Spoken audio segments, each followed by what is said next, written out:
Welcome back here, Graduate Student Appreciation Week here at Arkansas Tech University. We're joined again with another graduate student. We've got Piper Orio-Dettling with us. So Piper, I think start off by just telling us a little bit about yourself. So I'm originally from Washington State. Being a military brat, I've moved everywhere, lived everywhere. I landed in Arkansas and graduated high school here and went on to Arkansas Tech University, where I graduated with 2 bachelor's degrees in public relations and communications. So, I guess real quick, tell us how you found those undergraduate majors. What made you think about, is it public relations and communications? Yes. Yeah. I'll be honest, I've been given the gift of gab. I've always been told I'm super good at talking to people, and knowing that I may or may not possess that talent, because I don't want to say I do, have a good feeling I do. That's something that I want to take a deeper study into, and just learning more about individuals, how they communicate, how that affects our everyday life. And public relations is also a really good tie-in, especially here at Tech. The programs really intertwine and make it easy to go along with each other. Awesome, awesome.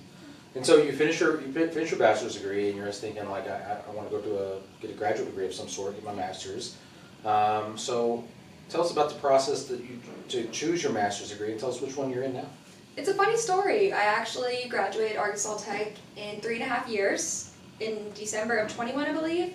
Went on to work in marketing for a year and decided that that wasn't really the route that I wanted to do with my life. In my previous marketing role, I was lucky enough to work in higher education, where I had this realization that that's where I was happiest and that's where my passions were. And Arkansas Tech was my home. So I decided to come back and enroll in the higher education student affairs program, and I loved it. I've loved it ever since. Best decision ever. They got some incredible faculty over there. Yes. And we adore the people over there and the students as well. So tell us a few, for the folks that may be watching, tell us about a few of the classes you've taken and some of the projects you're working on. I have taken, the ones that stand out to me the most, definitely counseling theories and helping skills, learning how to interact with students, how best to help them, as well as faculty and staff. Also, I work with Dr. Manhar right now in my research class on my research paper for student engagement, retention, student development. My research paper is titled The First Year Fight, because I do think there's an epidemic between the transition from high school to college and how best we can assist these students and supplement them. That's really, in fact, that makes me think about another project I was working on elsewhere, so I might have to bring you in on that. Call me. I know you're also a graduate assistant over in the Veterans Office. Tell us a little bit about that. I think that's really important, and I think people need to know more about that. So our veterans and military affiliated students, I feel like, are a really underrepresented population across the U.S. They're definitely non-traditional.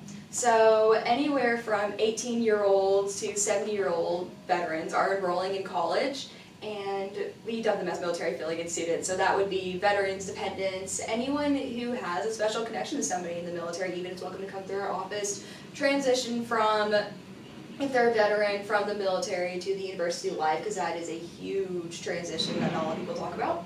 So our office kind of assists with that, also assists with the financial aid part of it, utilizing their federal benefits and the money that they rightfully earned to come to college. And so it's one of the cool things to me is because I've had veterans in courses, and some of them are doing more of a, well, I guess it's all kind of a next career choice, right? But yeah. Sometimes it's a more of a pivot than others. Yes. But sometimes you get the students who are like, I did this for a while and I want to do something completely different. Yeah. And they're incredible students. So I think that whatever we can do to help them in their next chapter is just awesome. Oh, absolutely. So thank you for the work you're doing there. So I think the next question I have is, you're in the HESA program, you worked in the Veterans Office, and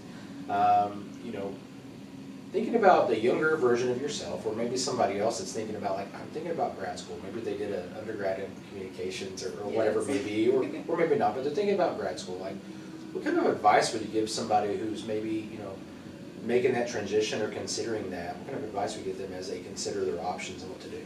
Go easy on yourself. I am super, super hard on myself. I often measure my success up to everyone else's. And in grad school, you have to be flexible and adaptable and have an open mind and know that you are going to fall short a million times, but that is just the growth on your way, and it's actually helping you to achieve things that you never thought you would. Awesome. Well, thank you so much. Everybody, Piper Orio-Dettling, go see her at the Veterans Office, and thank you for spending some time with us. Thank you for having me. I had fun.